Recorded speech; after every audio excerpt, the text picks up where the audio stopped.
Hello. Today's date is October 14th, 2019 at 2:30 in the evening, and we are in the Senate chambers of the Kansas State House in Topeka, Kansas. I'm Joan Wagnon, former legislator and member of the Kansas Oral History Project. Today I'm interviewing Senator Lana Oleen, former Kansas State Senator from 1989 until 2004. Lana, you represented Senate District, basically Manhattan, Riley County. Tell me the number and what it was about. Senate District 22. Okay. And it basically would be the communities of Manhattan and Junction City and Fort Riley. And then there were a couple of smaller towns that were in that mix. But I would say a college town, an army town, a rural area, was a microcosm of Kansas. That is a pretty good diverse It group. is. Well, I wanted to have the readers know that the interview is conducted on behalf of the Kansas Oral History Project, a not-for-profit corporation created to interview former legislators, particularly those serving from the 1960s up to about 2000. The interviews are accessible to researchers at the Kansas State Historical Society and the State Library, and they're funded, the transcriptions are funded through Humanities Kansas.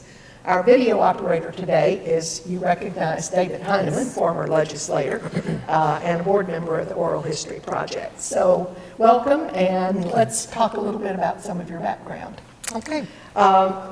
This is a unique series of 5 interviews of women legislators who were part of a larger group that was interviewed by Washburn University in 1990.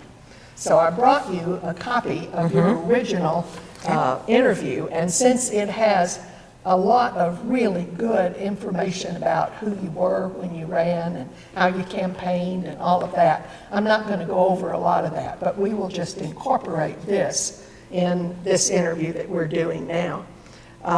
When you ran, if I'm correct, in 88, it was an open Senate seat. Yes, Senator Merrill Wirtz had served with distinction and decided to not seek another term. But you were active in politics. You were the Republican county chair, weren't you? I was. I became active in Kansas politics literally the month after I moved to Manhattan.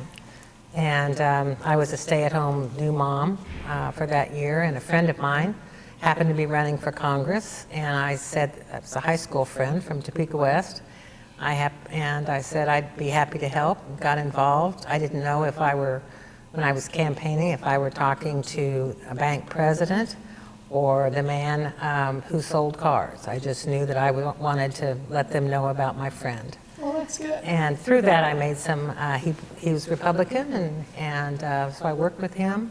And while he carried my county, he did not, unfortunately, win the seat. Well, you were also, if my memory is correct, a master teacher, a classroom teacher, and you had worked for Governor Hayden right before you came in and decided to run.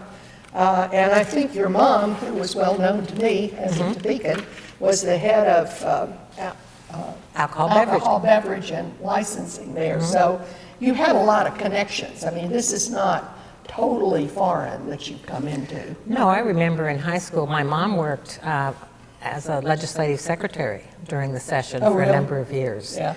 And she would say, Lana Page, we're going to have some of the legislators over tonight, and people would come over and we'd have shrimp cocktail, and I got to meet some of the senators who actually I ended up serving with years later, because senators many times serve for a very long time. Yeah, they did have a tendency to stick around. So is there anything else about your background that you want to call attention to? Well, I was always involved in student government, and all of those kinds of ways in which I served, they were of nonpartisan nature, trying to solve problems, being involved, learning. I always considered that a real part of public policy, was being able to learn and not only describe to the constituents what I was learning, but also to get a better understanding of what works for Kansas. That seems to be a common thread through a lot of these interviews that we've done, how much you learn and how enriching it is to be able to be in a position to do that. Right. It's pretty exciting, isn't it? It is. And I think that when you find other people that have that same kind of discovery method, they want to learn, they want to do what's right. I remember as majority leader, I would chair our caucus, and then I immediately would go to Senator Hensley's office where they were having the Democrat caucus, and we would talk about what things needed to be covered. And I also remember telling both caucuses, you're a winner. Everybody here is a winner. Somebody sent you here to get a job done, and let's try to work on those things that we can together. There's going to be some partisan issues, but basically, the public policy, if it's good for the public, it's good for both parties. That's a wonderful attitude. Well, we had good communication. That's good. That's good. I want to focus right now a little bit on your district and how it changed over time, and then on public policy that changed during those 16 years. So I'm interested in having you reflect on tangible policies that got adopted because you were here and were part of it, and also things that were never resolved. I mean, I'm sure there were some that never got fixed. And also your identity as a female leader, whether or not that shaped your perceptions at all. We're exploring that with a lot of the women legislators. So let's start with your district and tell me what it was like when you first ran and how did it change over time? Well, as I indicated, it was basically two good-sized communities, Manhattan and Junction City. There was Milford, Ogden, a variety. I found that when you are representing what might be called a college town and another which might be more termed an army town with a military installation in between, you're covering a lot of bases. Surrounded and nestled in there are the rurals as well. I thought it was important because both towns were fairly good size to have a presence in each one. So I prevailed on some people in Junction City to give me office space. Good. And then I also, my husband as an attorney had an extra room for me there. But I actually had office hours that I would maintain when we weren't in session, listening time for people to come. And I had indicated I would do that during the campaign. Manhattan and Junction City had historically traded that Senate seat. Somebody had it for 4 years, maybe 8, but that's it. Yeah. And then it went to the other town. So Senator Wirtz had been from Junction City, and I wanted to assure people in Junction City that they still would have a regular presence there by their senator. Is that district still pretty much intact? No, reapportionment has changed that and has divided it so that Manhattan is more itself, and then it goes more to a rural bend. And Fort Riley, Junction City is represented by someone in Emporia. Yeah. Now, when you got elected, I think it says in your original interview, you were 39 or 40, so you were a mature person with teaching experience and well-grounded in the community. But you stayed 16 years. Did you change during those 16 years personally?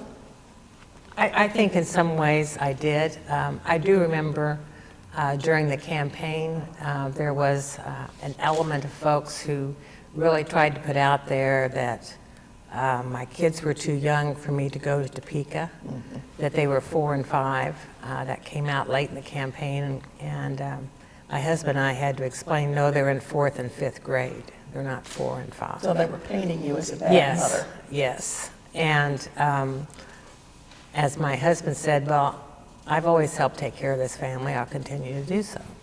So we were able to dispel that, but it got a little bit testy. Yeah. You know, when your family's involved. However, the strengthening piece to me has always been public education.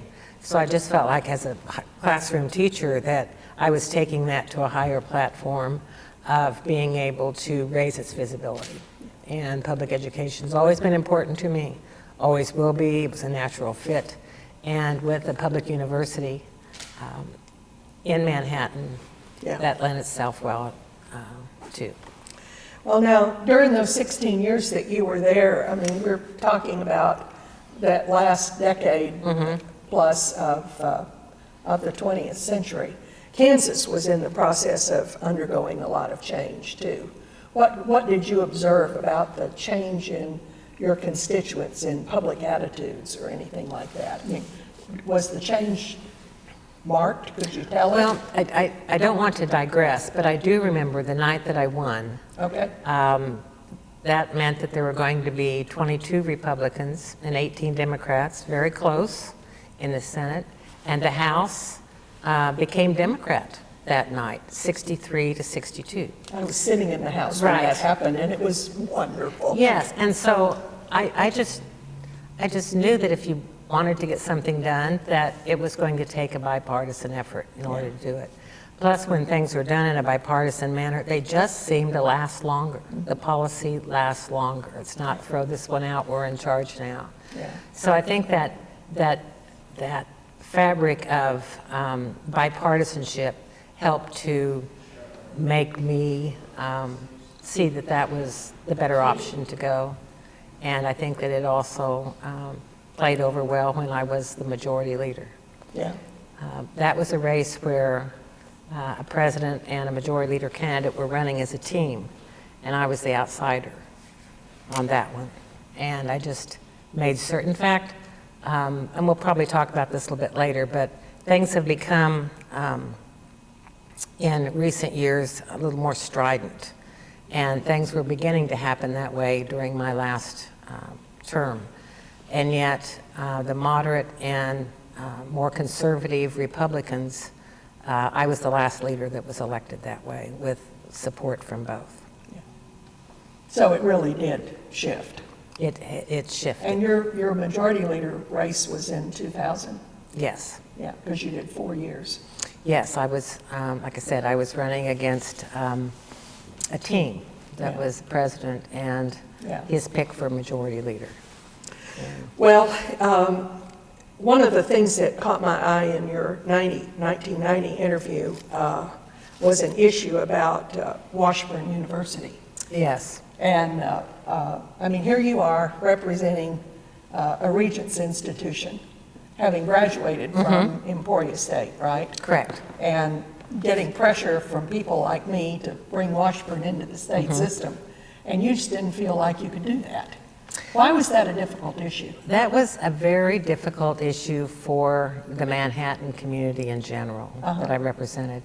I think the feeling was that there was not enough resources currently, and adding another to the table would somehow take funds away. Sure. Or what would be, the total picture to that. So I was asked to give that thought and to take a position during the election, which I did. In retrospect, I believe Washburn thrived by not being a part of the system. But at the time, it was difficult because I was from Topeka, had grown up here, and certainly value Washburn as a great institution.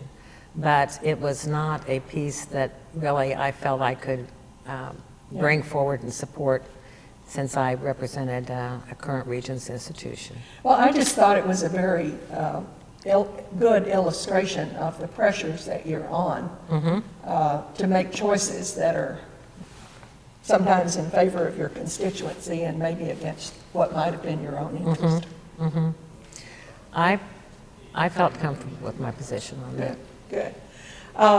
You've served on a lot of committees. I'm amazed that people in the Senate just go to committee meetings all the time.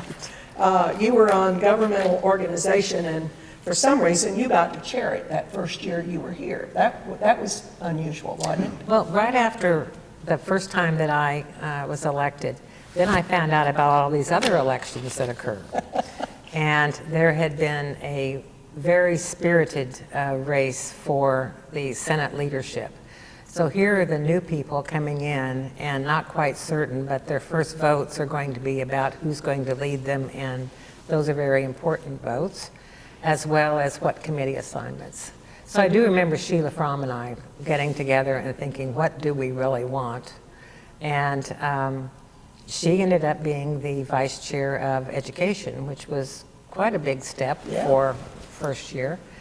Joe Harder, I believe, was the chair. And I wanted to be on Ways and Means, but freshmen didn't really do that, so I was able to secure a position on tax, felt good about that, and then I heard that I was going to be chair of a committee, a government organization, and that was the first time a freshman had chaired a committee. It was all men and me. What was it like? Well, since you're asking me, I will tell you what the first bill was.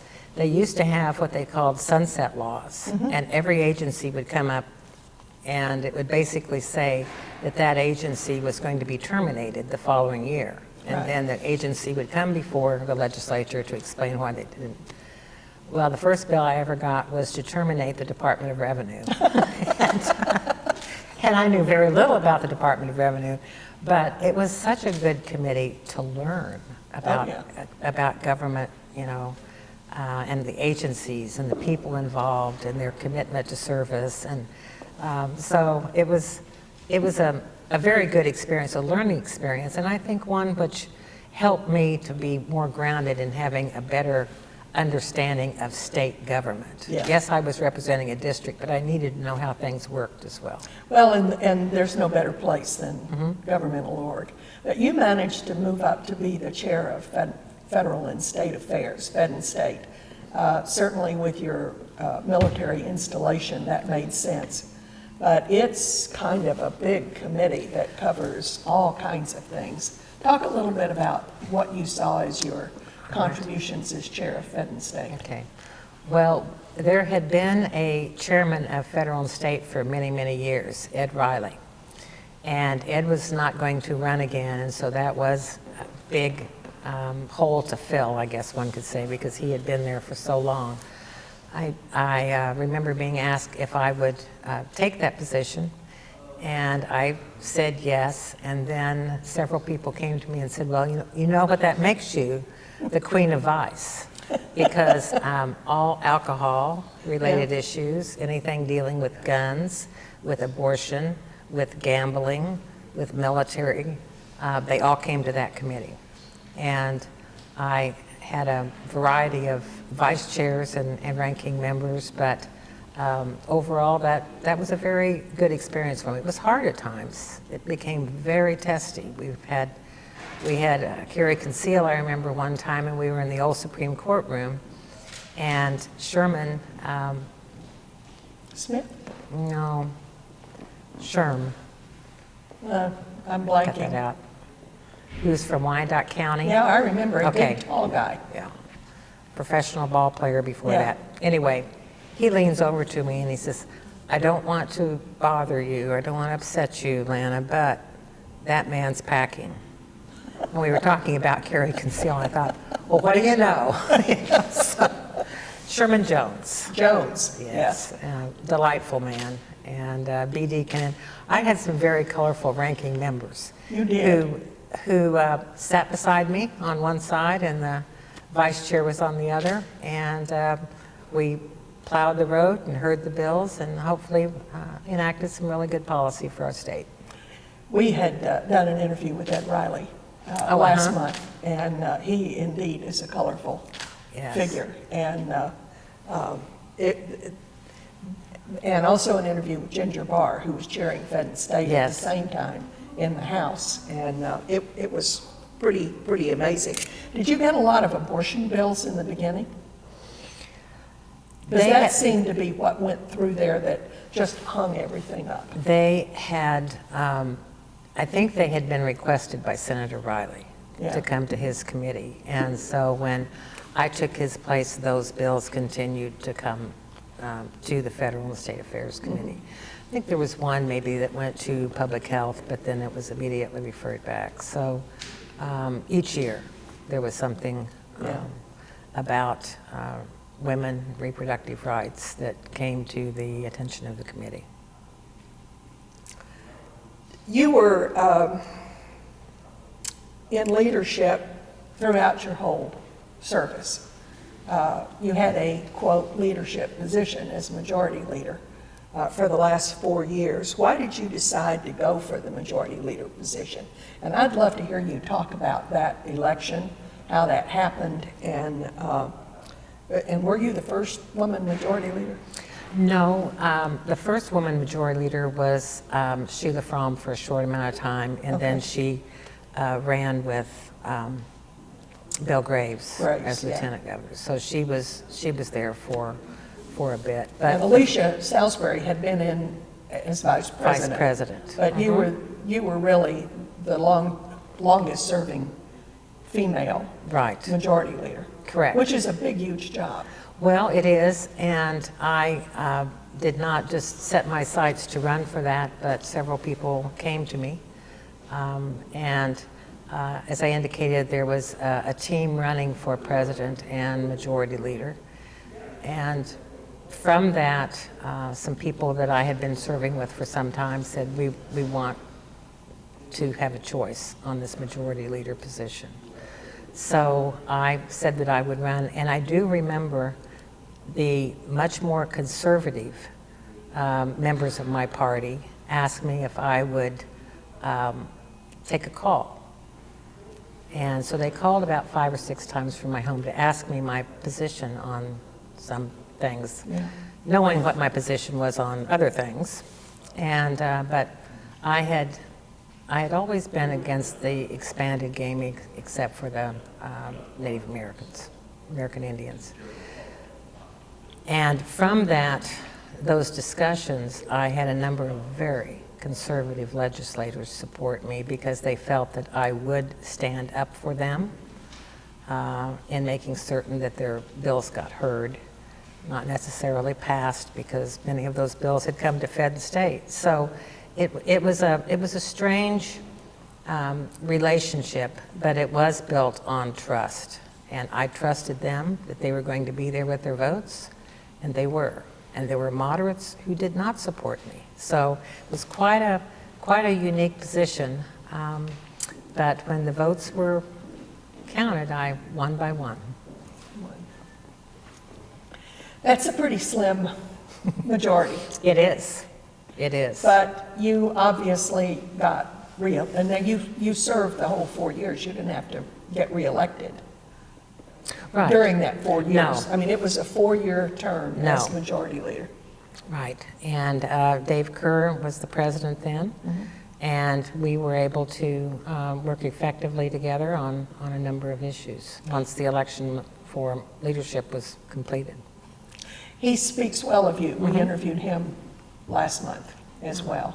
Well, you know, people have very different parts of the state that they represent. Yeah. I happen to represent an area that, with the fort and with a public university, we wanted Topeka to not only have our attention, but also we needed the funding, both at the federal and state level, to make things work. I have colleagues, and I value and respect them too, but they basically wanted Topeka to leave them alone. They'd come here, they'd do their thing, but don't have Topeka touch me. And yet, I was more one of these cheerleaders, bring it in, bring it in. And you can't be that way and say that you need more dollars if you aren't willing to vote for them. Yeah. So the ability to go home and explain why either taxes were raised or something was not cut, it's something where you need constant communication with your constituents. Yeah, it absolutely is. So during this time, the 16 years, you worked with 4 governors, Mike Hayden, Joan Finney, Bill Graves, and briefly with Kathleen Sebelius. 2 Republicans and 2 Democrats. Some of the legislative sessions stood out because some were productive. And that 1989 through 1994 comes to mind, and I read through all the clips. I mean, there was a huge amount of work that got done in that time period. We had a divided government, but I liked what you said earlier about the margins were not lopsided. And so you really had to work hard to get things passed. But we did comprehensive highway plan, water plan, school finance, classification of property, tax reform, mental health, prisons and sentencing reform, children's initiatives, and the death penalty. Right. I mean, that's a huge amount of work. It was a full plate. Yeah. And which of those were you involved in? Oh, gosh. The classification through the tax committee was one that I worked with.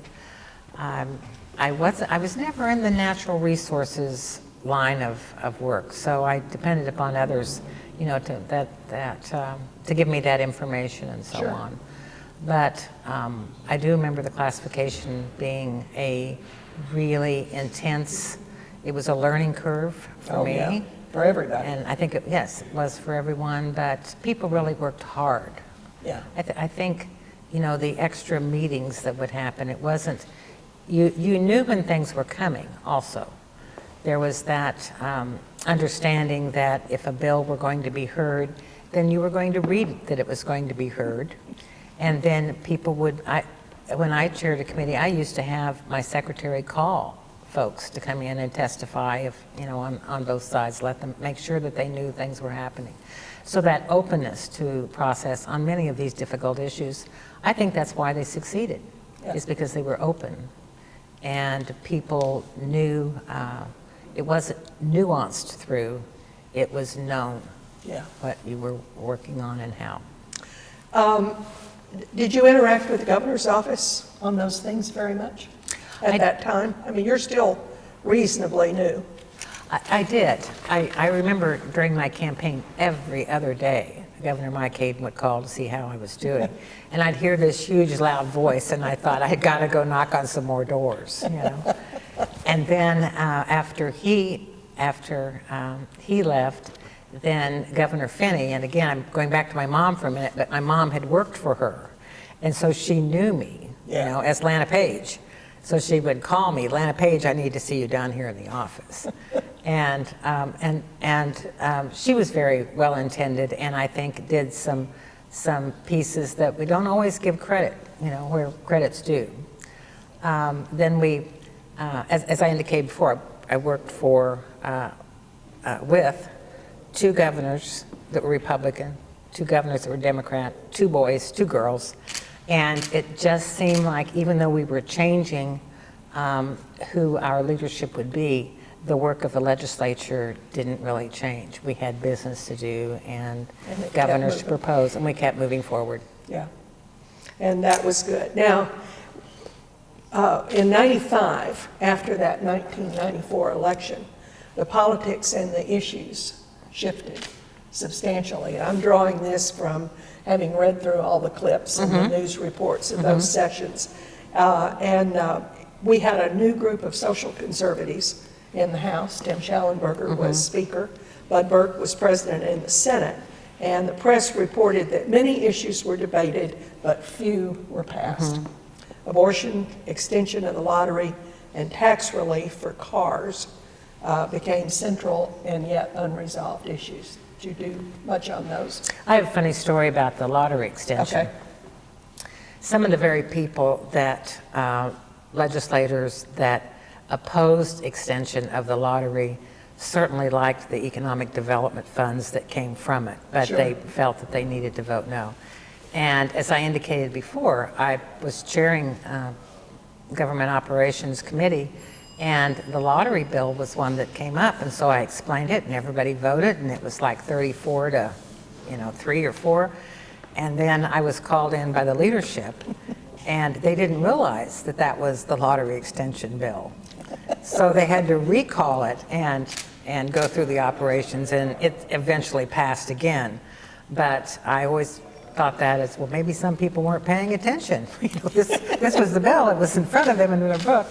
But there were times where I think the leadership at the time were pretty open. I always felt I could go to anyone that was in leadership before I became part of leadership to ask questions, to bring people forward, to say that there was something that we wanted to work on automobiles and headlights and Yeah. that kind of thing. And nothing was too minuscule. People were willing to listen to one another. The other observation that I made personally was that the first year that I was there, which was 83, there were like 2,000 bills introduced. And by the time I left the Department of Revenue, and you'd get 250 of them passed, the number of bills was cut in half. I mean, not so much stuff being taken care of, not so much business, not so much moving through. Did you observe that? I did. I felt like when I first got here that, things were clipping along, but things stood on their own. And you voted on yes or no, and you moved on down the road. Once bills started being co-joined and topics put into something, there was always something for someone to dislike. And so that parlay of, you got to take it all if you want your piece, that conversation started creeping into the process. I would say maybe the start of maybe my second term. Yeah. Did you have any comments on this realignment of the legislature along the lines of the social conservatives? I mean, you saw it, you dealt with it. You were the last moderate elected majority leader in the Senate, so that realignment definitely happened. It did. It happened, I would say, the last 4, maybe 6 years that I served. And I also saw some of the people that I had really respected, and they were retiring, they were leaving. Some were, it wasn't as though they were giving up, but there was a sense of not serving too long in the legislature. As I indicated before, the seat that I represented, the longest anyone had ever served was 8 years. And here I was sitting at 16. And I felt like, this, while I had no opposition, I really worked to find someone who I thought would be moderate in their views. Who did replace you? Roger Wrights came in. Yeah. And very moderate. Dr. Wrights, yes, very moderate. And so, yes, I did see that evolving, and the kind of rancor, things being passed out on how to vote without even reading the bill. You were told how to do it. That was just foreign to me. I mean, people go to caucuses and they learn what's in the bill. So when some people didn't show up for caucuses, I went to their offices and asked them, what's going on? Like a good teacher. Yes, and I said, well, the next caucus, this is the bill that I expect you to explain. And then we'd get their participation that way. Yeah. In 1998, Senator Dick Bond, who is now president of the Senate, is quoted as saying, abortion politics tied the legislature in knots. But the legislature also passed a record tax cut of $247 million and dropped the state mill levy for schools from 35 down to 20. Do you remember that happening? Yes, I do. What was your impression of what was going on there? That was an incredible session. There were the study, the session, I think it was 2 sessions that went forward. And the abortion issue really came shooting out of the Senate one time. I remember Frank Gaines standing up and offering this amendment to ban abortion.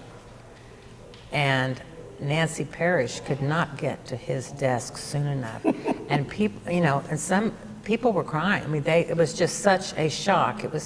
There had been a similar kind of action in the House by Kerry Patrick. Oh, yeah. And then to have someone in the Senate doing that, we just wasn't genteel. But it was such a shock that our Senate president just adjourned the session, just bang, and it was over. Gone. And that was a long afternoon and evening of people on this floor talking about what had happened and why it shouldn't happen. And then it was recalled. But there had been a plan. There were plenty of votes there to do what what he wanted, but it was shut down by leadership. It was a kamikaze kind of action, is what I remember. It was. It was.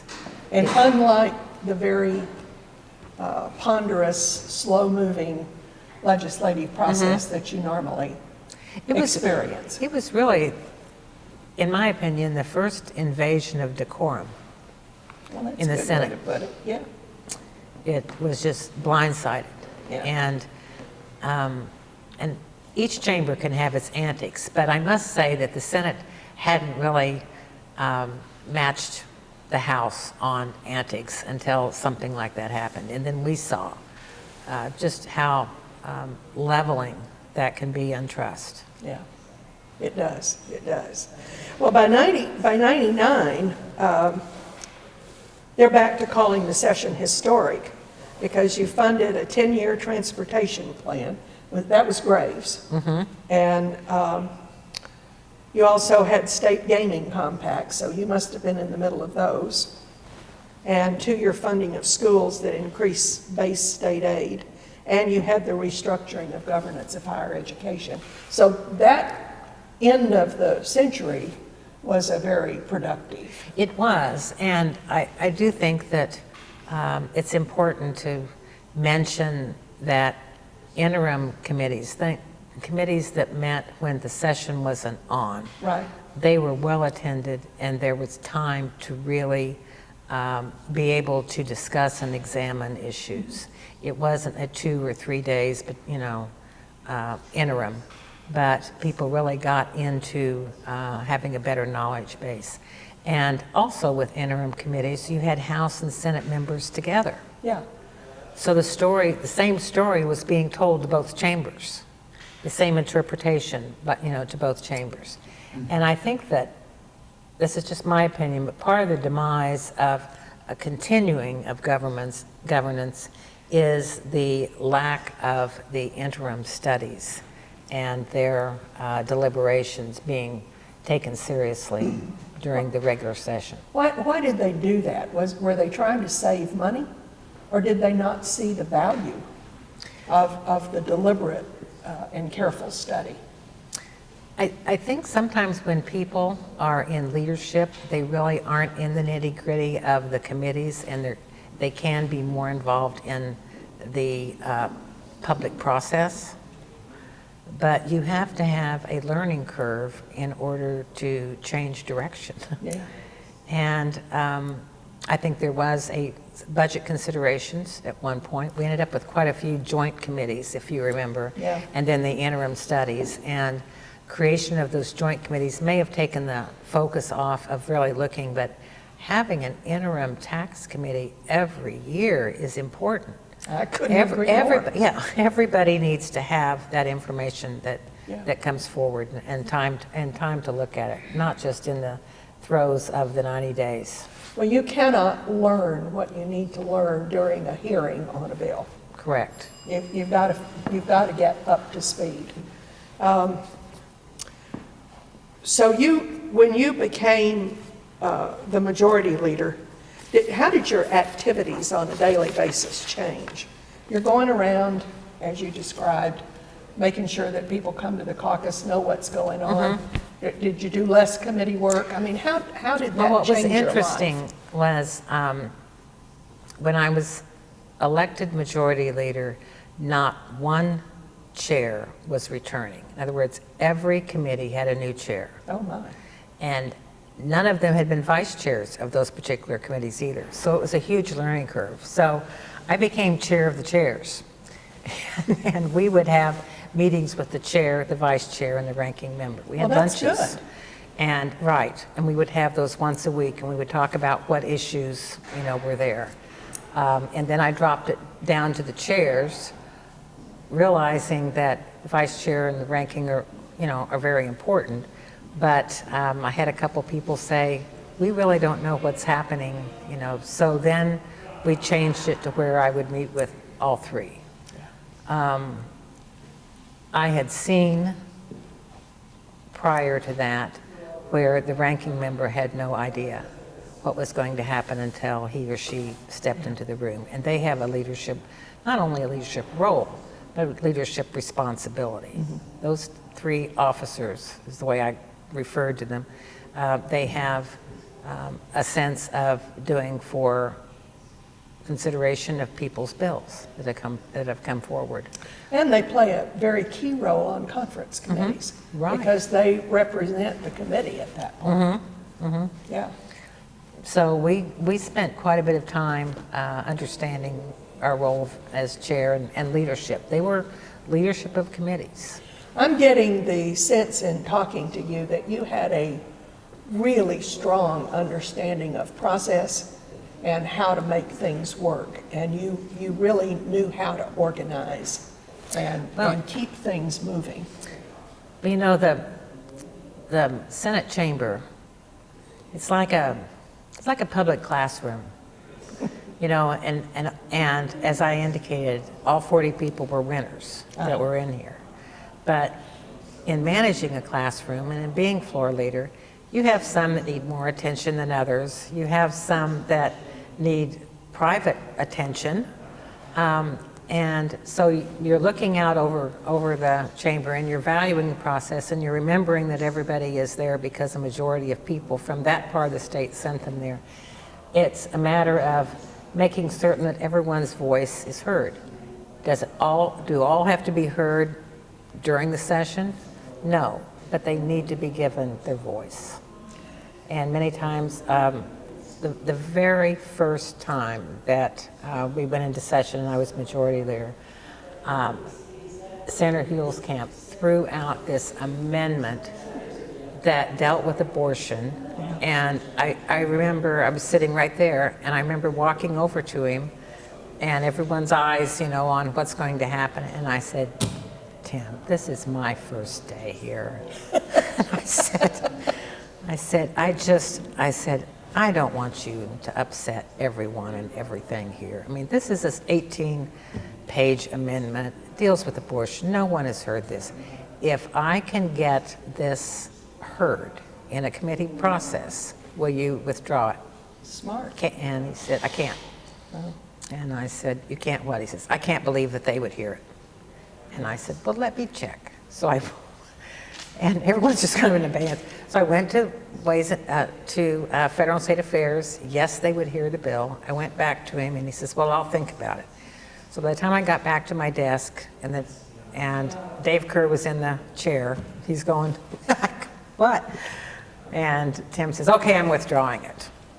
And that sent, I think, a pretty good signal that we're going to be open in here. We're going to try to respect every winner in this room and use the process where we can. That was very clever of you. Well, I don't know if it were clever, but I did not want the first day to be bad for everyone, because if that would have launched and set, I think, a tone that none of us would have appreciated down the road. Yeah. And that camaraderie and collegiality that existed in the Senate was important to get things done. What I'm not hearing you talk much about is the political strategy of getting things passed. Were you involved in that as majority leader? Yes. Did you and Dave huddle and say, okay, how are we going to get the gaming compact passed? Right. Or whatever it was. No. Dave and I had some differences. We represented very different areas. Yeah. But we also had some things that we held very close in common. And civility was one of those. Good. And the ability to not surprise one another. Oh, those are important. Right. And so while he and I might differ very differently on some things, we were always able to talk about it and know where we were coming from. I do remember one particular time, though, that it was related to increasing a tax and increasing education funding. And I knew, my job was to go around and count the votes, too. Sure. And I knew that we had 23 if we had Democrat support. But in order to do that, I needed to change the order of the two bills. We needed to do education first, and then we would do the tax And the education, of course, was important not only to me, but to the majority of Democrats. The tax one was not as important to the Democrats. So I went to Dave and I said, if we do the education first, they will be there for tax. Are you sure? Yes. Are you damn sure? I said, I am. They'll be there. Well, we'll try it. And we went in and the votes were there for both. So it's that trust factor that you just, when people told me, yes, he'd be there for a vote, I believed him. I'd rather they tell me that they weren't going to commit, and I said, then I'll go on and I'll keep counting them. And if I don't get to 21 on something, I'll be back to you. Yeah. You know. Well, they trusted you. Well, I would not indicate who was supporting, I would say, well, Susan's supporting this, so I'd like for you to support it, but it was more an individual one-on-one. Yeah. They trusted you. I want to switch gears for just a little bit, and this series of interviews we're doing with the women who had been interviewed previously is to really explore some of the gender roles that are there. In your earlier interview, you commented, this is on page 8 in that Women's Caucus, where the Republican and Democrat women formed a group called the Steel Magnolias, you said, well, I'm not real sure what women's issues are. Have you changed your mind? Well, I think I have a better understanding of what are termed women's issues. Yeah. But I still hold the fact that I think there are family issues. I think that there are certainly issues that reflect women's interest more than men's. And I still try to figure out what the men's issues are. I mean, maybe that's... That was in here too. Yeah. I mean, it's people's issues. Yeah. But bear with me for just a minute. Did you personally experience or witness any party leadership election that was influenced by gender? Did somebody get elected because they were a man or because they were a woman or something in between? No, but I do remember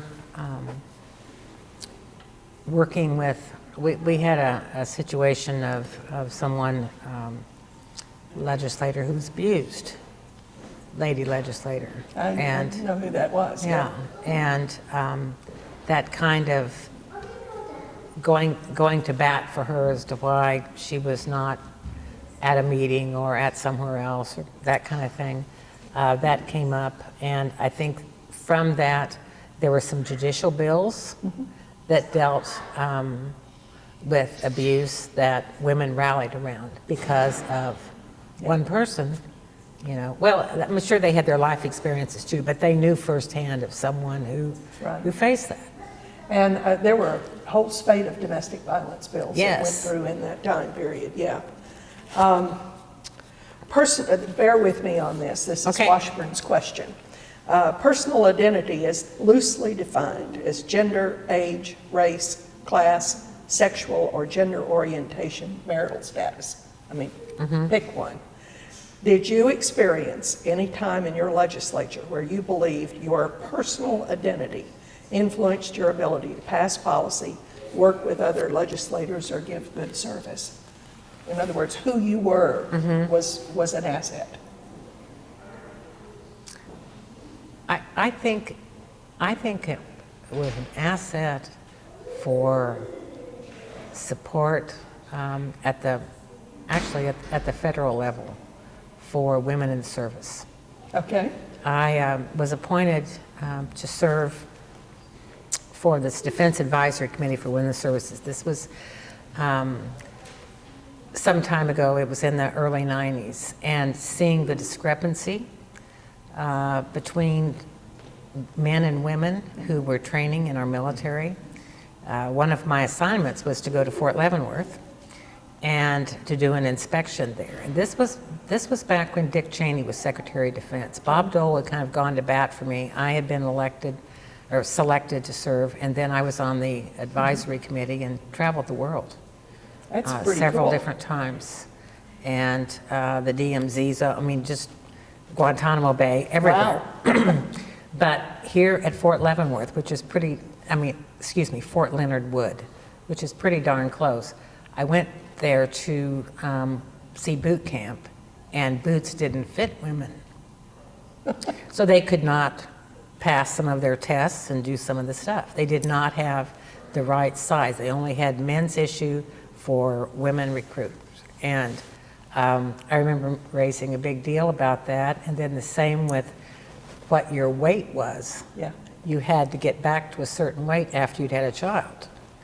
And in the Army, it was 6 months, which seemed pretty reasonable. In the Air Force, it was 6 weeks. Uh-oh. So we worked at the federal level with that. So while it wasn't a state issue, federally, I saw quite a bit of discrimination.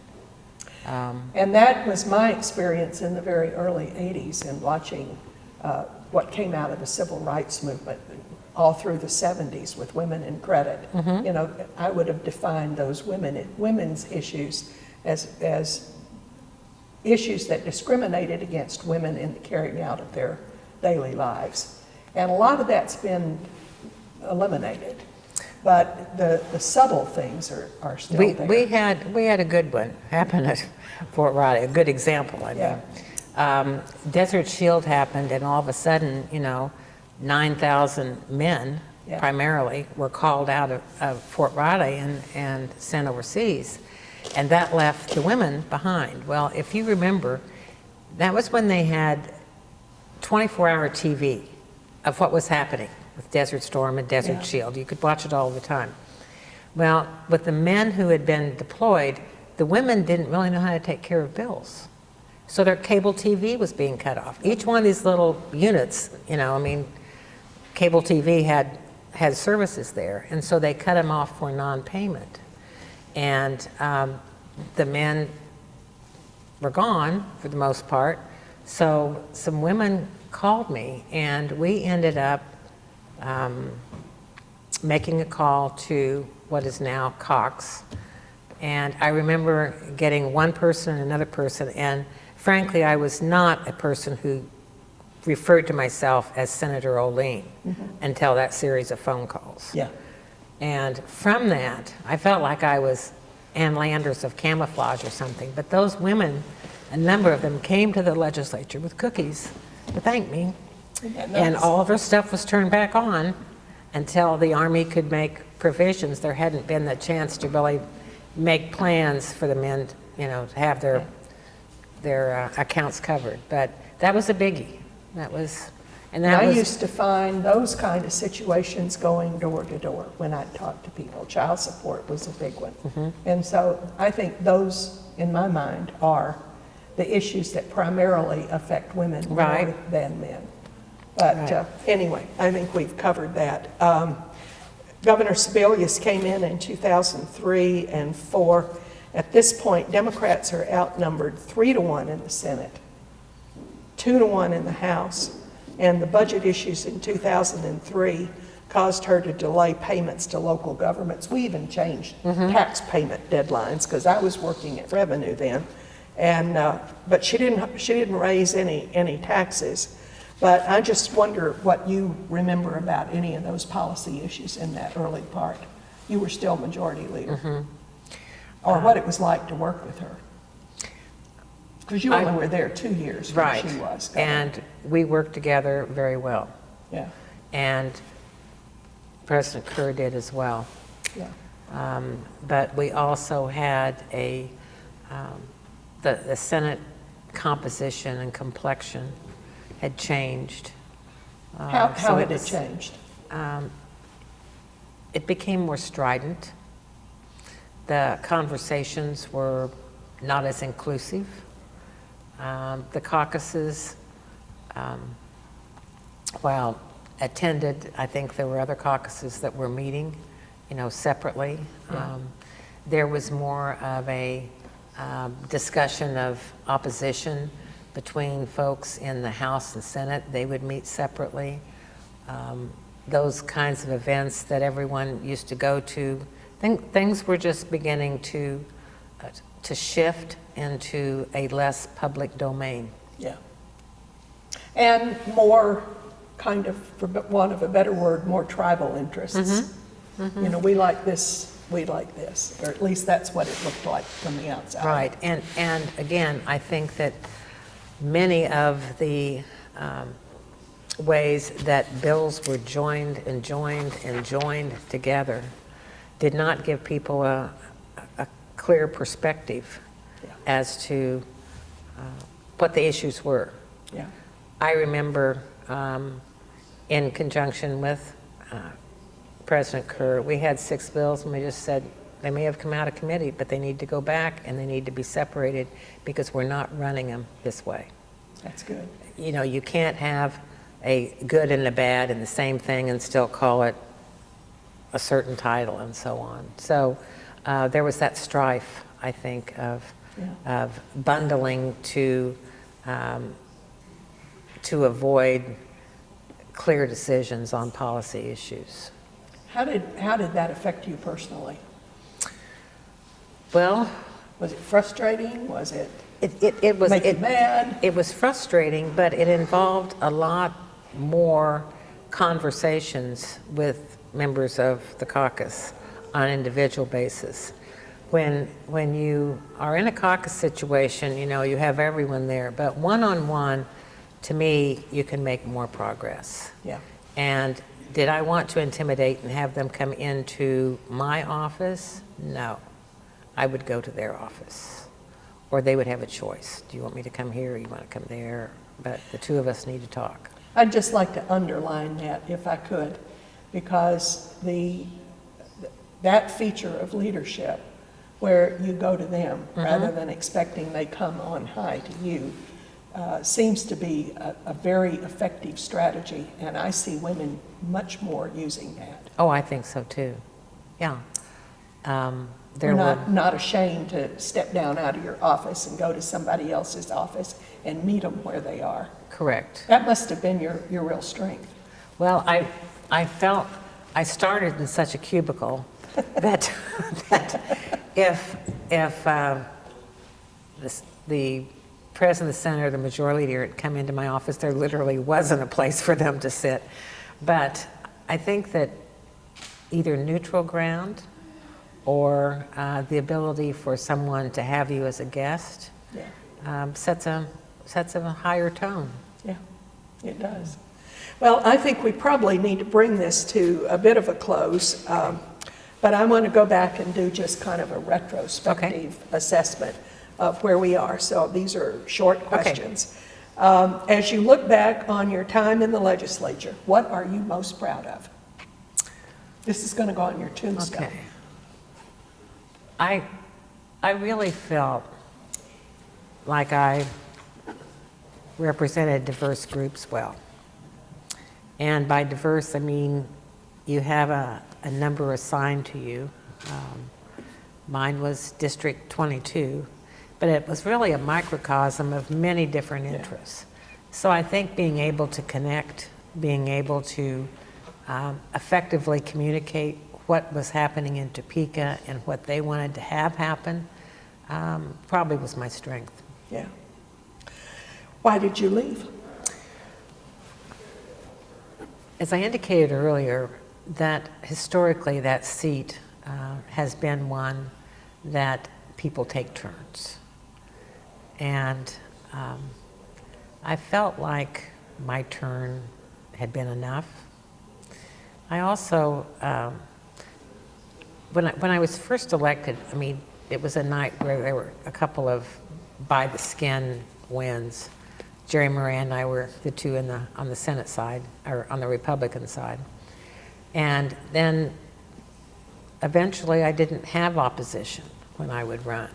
So it wasn't a matter of being concerned that I wouldn't win again. It was a matter of feeling like I've had a very good experience with this.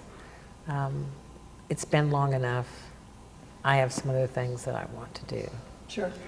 And I wanted to kind of get back into the higher education, consulting, and so on. And didn't feel like with the district that I had that I really could just have a job and be the senator, because I wanted to give my all.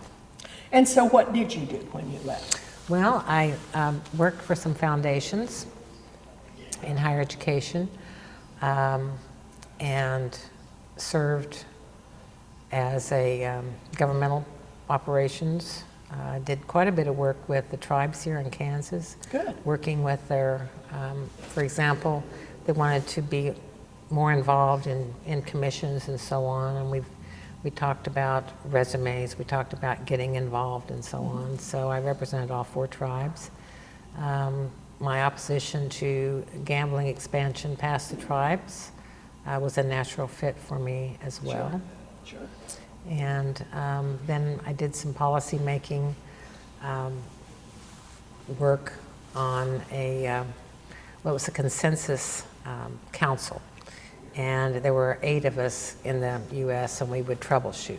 For example, when the governor of Maine wanted to paint over all of the labor statues, murals that were in the Capitol because he didn't like the Labor Party. A couple of us were sent in to talk with them and to talk with the senators and keep the murals intact.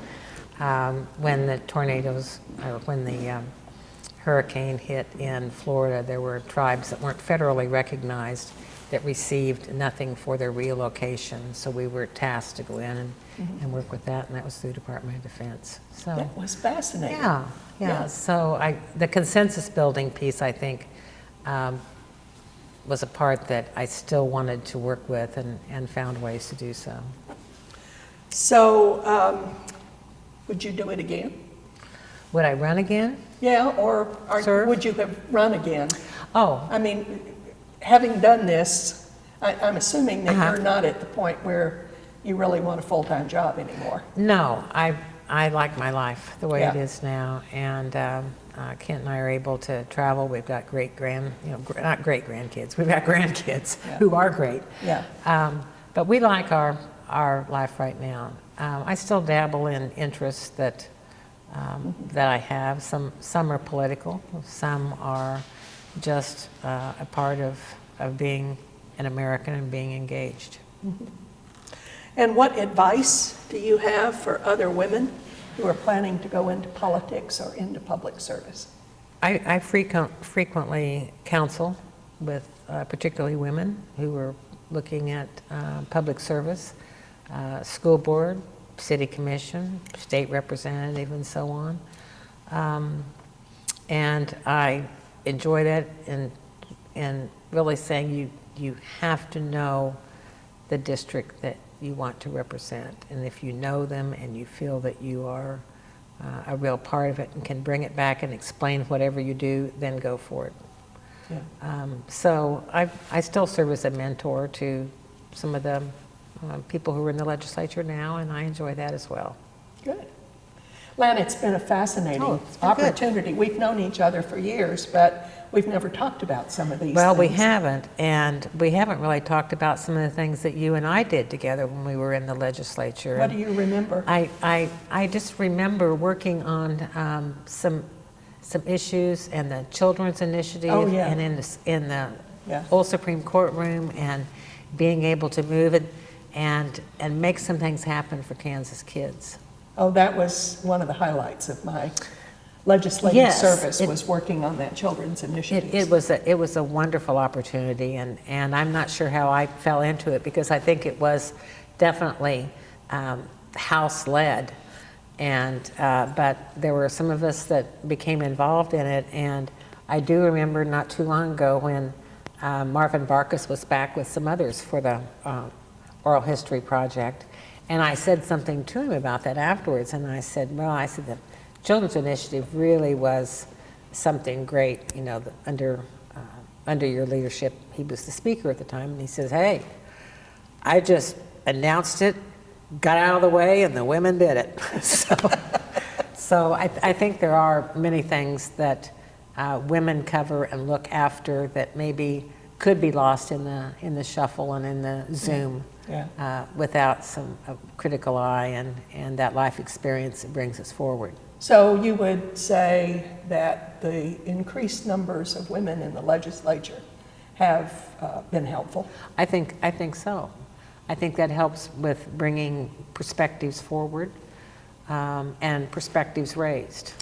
Again, I know that when we were talking about women's issues, I feel that women are certainly